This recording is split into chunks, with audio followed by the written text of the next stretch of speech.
Let's dive right into this dynamic new era of Indonesian grassroots football. We're exploring the ultimate battleground today, Liga 4. If you love stories of pure passion, local pride, and impossible odds, you're going to absolutely love this explainer. We're breaking down the newly formed fourth tier of the Indonesian Football League system. This is the exact place where local heroes are forged, and where dreams of national glory are either realized or totally shattered.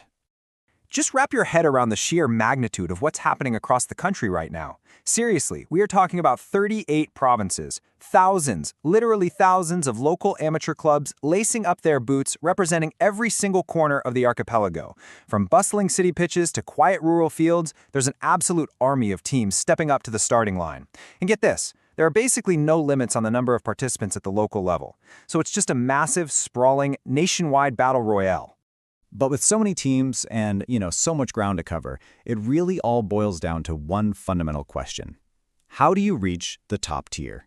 Like, how does a squad of everyday local amateurs punch their ticket out of their home province and fight their way up the national football pyramid? Well, that's exactly what we're mapping out for you right now.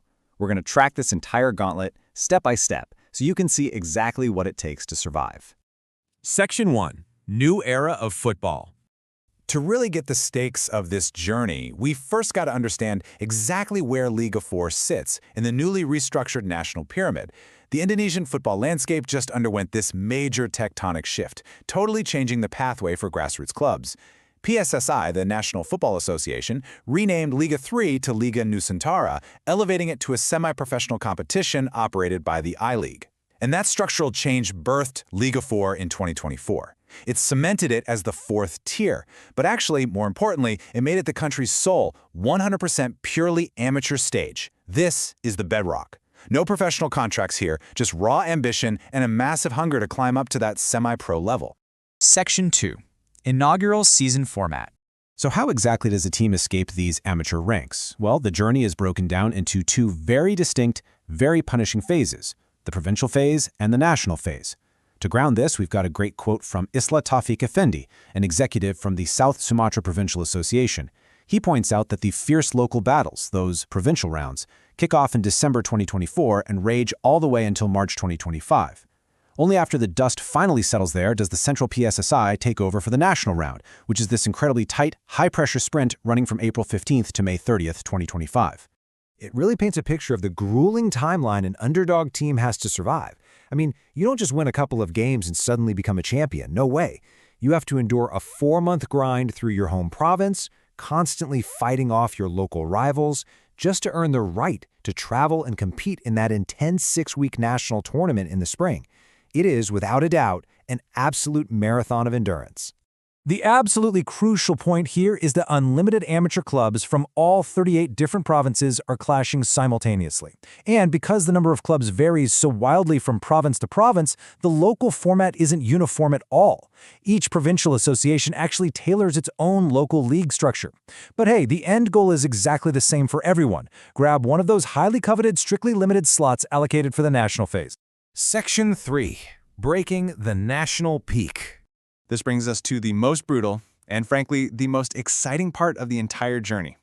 If you've survived your province, hey, congratulations. But the hardest work is literally just beginning. You're now stepping onto the national stage, organized directly by the Central PSSI. Remember those thousands of clubs that started this journey? Well, only 64 teams survived the provincial bloodbath to make it to this point. 64 regional champions and runners-up, all converging with the exact same dream. This is where the pressure really cooks and the margins for error absolutely vanish. The structure here is basically a ruthless funnel.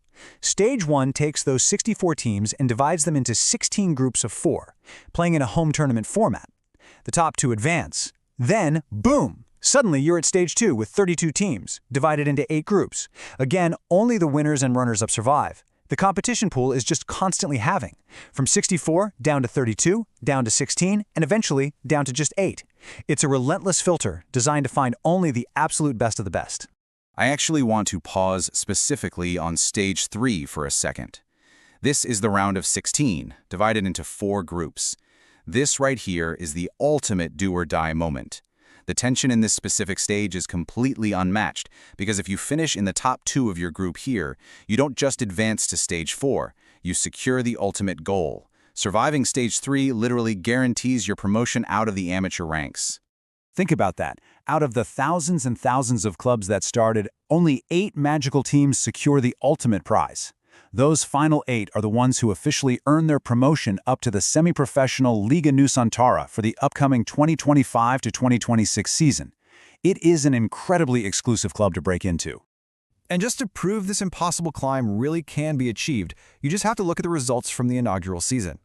Now, even though the top 8 all get promoted, they do still play out the rest of the bracket to crown a true champion. And Brata Rafflesia etched their names into history as the very first Liga 4 champions. They edged out Persika Karanganyar with a thrilling 3-2 victory in a massive single-match final. They proved for sure that with enough grit, a grassroots team can indeed claim the national crown. Section 4. Future League Evolution. But wait, just when you thought this path couldn't possibly get any harder, well, football never stands still. PSSI is already expanding the base of this pyramid for the very next season. Starting in the 2025 to 2026 season, the journey begins even deeper at the local level. Before you even reach the provincial stage, teams must now fight through a brand new Regency or city phase, the Kabupaten or Kota level. This means the road to the national phase has been transformed from a 2-step process into a true grueling 3-tier marathon.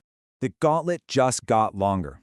But here's why this matters, and what you should really take away from this explainer today.